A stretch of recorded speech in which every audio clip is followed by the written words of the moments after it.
రచ్చబండ ముచ్చట్లకి స్వాగతం సుస్వాగతం. Hi hello నమస్తే, ఎట్లున్నారు? అందరికీ శనార్థులు. దినాము మన రచ్చబండ ముచ్చట్ల వార్తలు చూసే అభిమానులందరికీ దండాలుల్లా. మరి ఈరోజు మన రచ్చబండ ముచ్చట్ల వార్తలలో కొన్ని ఎరైటీ ముచ్చట్లు మీకోసమే పట్టుకొచ్చింది బాసాని మమత. మరి ఏమాత్రం లేట్ చేయకుండా ముందుగాలైతే ముఖ్యాంశాలు చదువుకొని గట్టెనక వార్తలు షురూ చేద్దాం. చలో మరి. కళ్ళు లొట్లను ఖాళీ చేస్తున్న కోతులు, జనగాం జిల్లా గౌడన్నలకు తిప్పలు.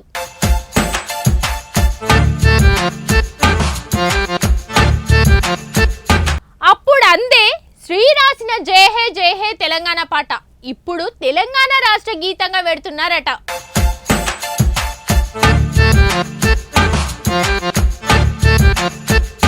ఊరంతా కూరగాయల పంటేనట, 3 గంటలకు భూమున్నా సాలట.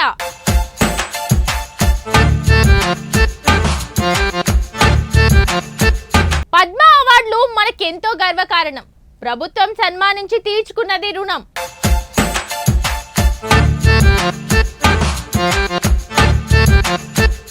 కోతులు చేయబట్టే ఇంటి చుట్టూ చాలా మంది గ్రిల్స్ వెల్డింగ్ చేపించుకుంటారు.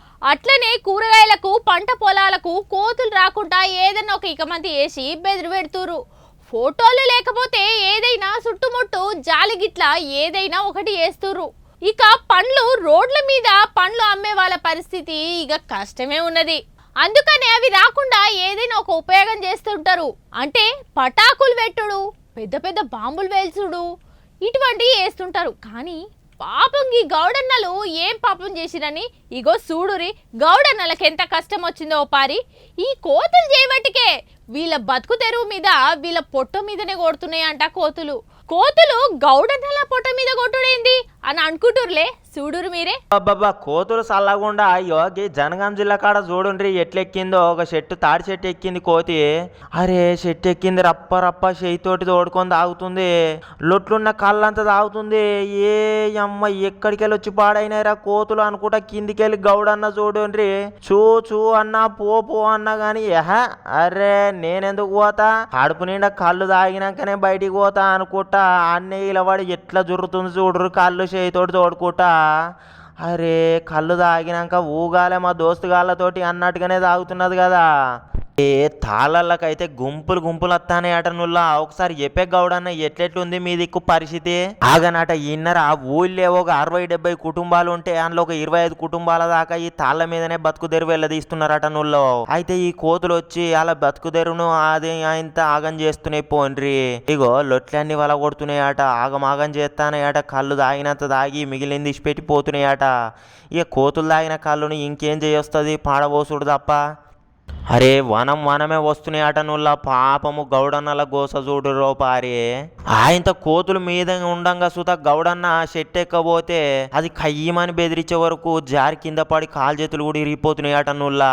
ఇవి మా పూట మీదనే కొడుతున్నాయి. సర్కారు ఏదన్నా ఒక ఉపాయం చేసి వీటిని వెనుకకు పంపే ప్రయత్నం చేయాలని గవర్నమెంట్ ను కోరుతున్నారట గౌడన్నలు. కోతులు అంటే కోతులే ఉన్నాయి పోన్రి, అన్ని కోతి శాతలే చేస్తున్నాయి కదా. ఊర్లల్లా ఈ ఇండ్లల్లా ఆయనతో అన్నం దక్కనిస్తలేవు, రోడ్ల మీద పండ్లు అమ్మేటోళ్ళు నమ్ముకొని ఇస్తలేవు, ఆగం పట్టిస్తున్నాయి కదా. ఏదన్నా రేకులో ఏదైనా చెట్ల మీదనో ఊపుకుంటా ఆగం చేసుకుంటూ ఉంటాయి కోతులు.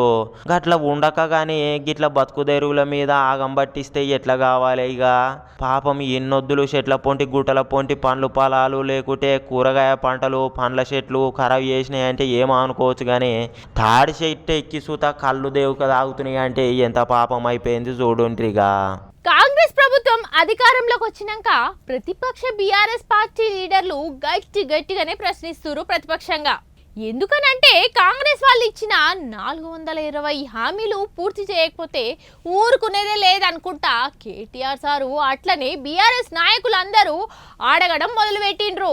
అయితే కాంగ్రెస్ వాళ్ళనే మాట మేమిచ్చి 2 నెలలు కూడా సరిగ్గా కాకవాయే, అప్పుడే అన్ని పనులు చేయాలని ఏముంది, ఆగని అదుర్రి అని అధికారంలో ఉన్నోళ్ళు అంటారు. ఇక హామీల గురించి 6 గ్యారెంటీల గురించి గట్టిగానే మీటింగులు నడుస్తున్నాయంట. ప్రతిపక్ష పోలు ప్రశ్నిస్తున్నారు. కాబట్టి అధికారంలో ఉన్న లీడర్లు మరి ఆ తర్వాత తీసుకోబోయే నిర్ణయం స్టెప్ ఏందో, ఏ నిర్ణయం తీసుకుంటారో ఓ పారి చూసేద్దాం పారి. కాంగ్రెస్ ప్రభుత్వం అధికారంలో రాని కారణమైన 6 గ్యారంటీల గురించి అట్లనే 420 హామీల గురించి ప్రతిపక్ష పోల్లో మీరు ఎప్పుడు తీరుస్తారు ఎప్పుడు చేస్తారో అనుకుంటా ఎడ్డుస్తుంటే ఆయంత మేము మొన్ననే వచ్చి 2 నెలలు కూడా కాకపాయే అప్పుడే మీరు ఇది ఎగిరిపడుతున్నారు ఏంది అనుకుంటా వీళ్ళు మాట్లాడుతున్నారు. ఇక సచివాలయంలో కేబినెట్ మీటింగ్ నడిచిందటనుల్లో అసెంబ్లీ ఎప్పుడు నడిపియాలి బడ్జెట్ల ముచ్చట అవన్నీ మాట్లాడుకున్నారు అన్నట్టు. ఇగో ఇంకో పక్క చూడండి అందశ్రీ రాసిన జయ జయ హే తెలంగాణ పాటను రాష్ట్ర గీతంగా మార్చాలని అనుకొచ్చిర్రు. ఇక కేబినెట్ లో నిర్ణయం సుతా తీసుకున్నారటనుల్లో. ఇక ఇంకో పక్క కృష్ణానది నీళ్ల పంచాయతీ నడుస్తూనే ఉన్నది. పాత ప్రభుత్వ పోల లాపర్వ వల్లనే మనకి ఇప్పుడు నీళ్లు రాకుండా అయ్యింది అనుకొచ్చిండ్రు రేవంత్ రెడ్డి సారు. అప్పుడు జగన్ ని పిలిపించి మన నీళ్లు ఇచ్చేందుకు పర్మిషన్ సుతా కేసీఆర్ సార్ ఇచ్చిండు అనుకుంటా అనుకొచ్చిండు. ఇక కేసీఆర్ జగన్ ప్రగతి భవన్ లో కూర్చొని రాయలసీమ లిఫ్ట్ ఇరిగేషన్ ముచ్చట గురించి 6 గంటలు కూర్చొని చర్చించి ఆయనతో వాళ్లకు నీళ్లు పోయేటట్టే చేసిండు గాని మనకు దక్కేటట్టు చేయలే కేసీఆర్ అని రేవంత్ రెడ్డి సార్ అనుకొస్తున్న ముచ్చట. నీళ్లు నిధులు నియామకాలు మనకు కావాలనే తెలంగాణను తెచ్చుకుంటే ఇంతవరకు రాకపోయాయని కొంతమంది జనాలు అంటుంటే ఇంకా కొందరేమో కేసీఆర్ సార్ పాలననే మంచిగుందని ఇంకొందరు అంటున్నారు. అసలు ముచ్చట ఏంటంటే అధికారంలో ఉన్నోళ్ళు సమాధానం చెప్తూనే ఉండాలి, ప్రతిపక్షంలో ఉన్నోళ్ళు ప్రశ్నిస్తూనే ఉండాలన్నట్టుగా ఉంది. పోయినరి టమాటా, మిర్చి, దొండకాయ, బెండకాయ, బీరకాయ, సోరకాయ, క్యాబేజీ, కాలీఫ్లవరు, వంకాయ, కొత్తిమీర, పుదీనా, కలగూర, పాలకూర, కొత్తిమీర, తోటకూర. ఏమైంది మమత వార్తలు బంద్ చేసి కూరగాయలు ఇట్లా అమ్ముతున్నావా ఏంది అని అంటారా? కాదు కానీ నేను చెప్పిన కూరగాయల కంటే ఇంకా డబులే వండిస్తున్నారట జగిత్యాల జిల్లా శంకుపల్లి అనే ఊళ్ళో. అన్ని కుటుంబాలు తెరువు మొత్తం కూరగాయలేనట. ఇన్ని కూరగాయలు వండించి ఎన్ని ఆస్తులు సంపాదించారో. మరి వ్యవసాయమే చేసుకుంటే ఉంటే వాళ్ళ బతుకు తెరువు ఎట్లెట్లుందో ఓ పారి అరుచుకోద్దాం పారి. మన తెలంగాణలో ఏమున్నా గానీ ఎక్కువ వరి వండిస్తారు, పత్తి లేకుంటే మొక్కజొన్న గిసొంటి వేస్తుంటారు. ఈ ఊళ్ళో చూడండి ఎన్ని రకాల కూరగాయల పంటలు పండిస్తున్నారో పారి తారీఫ్ చేయాల్సిందే పోయినరి. ఇగో ఈ ఊళ్ళో 250 కుటుంబాలు ఉంటే 2500 మంది జనాలు ఉంటారట ఏం తక్కువ. అయితే ఈ ఊరు పేరు వచ్చి ఇగో శంకుపల్లి, జగిత్యాల జిల్లాలో శంకుపల్లి అనే ఊళ్ళే. మొత్తం ఊరంతా కూరగాయల పంటలే పండిస్తున్నారట. ఈ ఎకరాల కొద్ది కూడా కాదుల్లో 3-4 గుంటలు ఉన్నా సరే ఆయనత ఇక కూరగాయల పంటలే వేస్తుంటారట. ఇగో కొత్తిమీర, పుదీనా, ఉల్లిగడ్డ, టమాటా, కాలీఫ్లవరు, ఇగో బెండకాయ ఏది లేదనుకుంటే అన్ని రకాల కూరగాయలు పండిస్తారట నువ్వు. ఆయనంత పొద్దంతా పని చేసుకొని పొద్దుమీకంగా ఆయనంత కూరగాయల మూట నెత్తిలో పెట్టుకొని ఇంటికి పోతారు అన్నట్టు. ఇక మబ్బుగాల్లా జగిత్యాల జిల్లాలో ఉన్న రైతు బజార్ కాడ అమ్ముకొస్తారట కూరగాయలు. డైరెక్ట్ కొనుగోలుదారులకే అమ్ముతారట. ఇక మధ్యవర్తులకు బ్రోకర్లకు వాళ్ళకి ఇలా కమిషన్లు ఇస్తే ఇక మాకు గిట్టుబాటు కాదని చెప్పి డైరెక్ట్ ఇల్లే అమ్ముకుంటారట నువ్వు. ఇగో ఇట్లా అమ్ముకుంటా ఈ పెద్దమ్మ ఎంత సంపాదించింది, ఎన్నేళ్ల సంధి సాగు చేస్తున్నారు చూడండి రూపాయి. చెప్పు పెద్దమ్మ. అదనట ఇదివరకు ఎకరం పొలం ఉండేనట. ఆ ఎకరం పొలంలోనే అన్ని రకాల కూరగాయల పంటలు వేసుకుంటా ఇగో 4 ఎకరాలు కొన్నారట నువ్వు. ఇగో భూమి సుతా కొన్నారు. ఆయన పిల్లలు పెద్దగా అయ్యారట, పెళ్లిళ్ళు చేసిందట, ఇల్లు కూడా కట్టిందట. అరే పక్కపొంటి ఊర్లు సుతా శంకుపల్లి ఊరు ఆయన కూరగాయలు పండిస్తున్న పంటలకు ఆదర్శంగా తీసుకుంటున్నారంట. పోన్రి అందరు అదే దారిలో పోతున్నారట చుట్టుపక్కల. మన తన సుతా గిట్టనే చేయాలి పోన్రి. ఇక ఎప్పుడు ఇన్ని చేతుల పైసలు ఆడుతుంటే ఈ పంట వండుతూనే ఉంటది. ఇక తెలిసి తెలియక ఏదేదో పంటలు పండిస్తుంటారు కానీ గీలు చూడండి ఎంత ఉపాయం చేసిర్రో. మళ్ళా అట్లా కూడా సీజనల్ కూరగాయలే పండిస్తారట నువ్వు.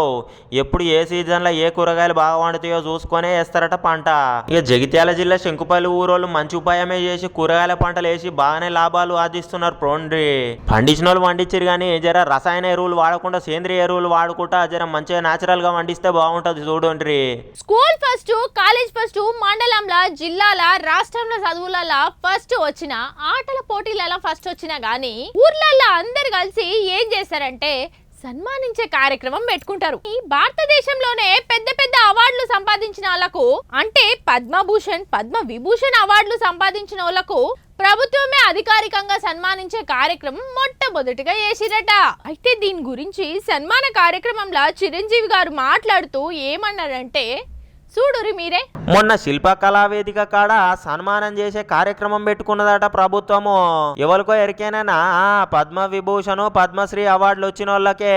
అయితే చిరంజీవి సారుకు అట్నే పోతే పాత ఉపరాష్ట్రపతి వెంకయ్య నాయుడు సార్లకు పద్మ విభూషణ్ అవార్డులు వచ్చినాయి. ఇగో చిరంజీవి సార్ మాట్లాడుకుంటే ఏమన్నాడో ఇను రూపారి. అగనట అవార్డు అనౌన్స్ చేసిన వెంటనే ఒక ప్రభుత్వం స్పందించి వారికి ఈ సన్మానం చేయాలనే ఆలోచన వచ్చిందంటే ఇదే మొట్టమొదటిసారి ప్రభుత్వం చేస్తున్న పని. ఇక దానికి ప్రధానమైన కారణము యువ నాయకులు అట్నే డైనమిక్ లీడర్ రేవంత్ రెడ్డి సారే అనుకొచ్చిండు. ఇక ఆటెంక చిందు యక్షగాన కళాకారుడు గడ్డం సమ్మయ్య, బుర్రవీణ వాయిద్య కళాకారుడు దాసరి కొండప్ప, శిల్పి ఆనందాచారి, కవి కూరెల్ల విఠలాచార్య, సంగీత కళాకారుడు సోమ్లాల్ సార్లకు సన్మానాలు చేసిర్రట. ఓ మన ఇక ఆంధ్రాల హరికథలు చెప్పే ఉమామహేశ్వరి మేడంకి సుత మర్యాదలు చేసిర్రు అన్నట్టు. గంతేకాదుల్లో తలా 25 లక్షలు ఇచ్చి నెల 25,000 పింఛన్ సుతా ఇస్తానని ఒప్పుకున్నాడు రేవంత్ రెడ్డి సారు. కరెక్టే, మరి మనకు గౌరవాన్ని తెచ్చిపెట్టిన వాళ్ళను గౌరవంగా చూసుకోవాలి, గర్వించదగ్గ విషయం ఇదానికి వచ్చిండు. చూసిరు కదా ఇయాల్టి రచ్చబండ ముచ్చట్లలో విచిత్రమైన ముచ్చట్లు. మరి రేపొచ్చే రచ్చబండ ముచ్చట్లో మళ్ళీ కలుసుకుందాం. అంతవరకు సెలవు మరి.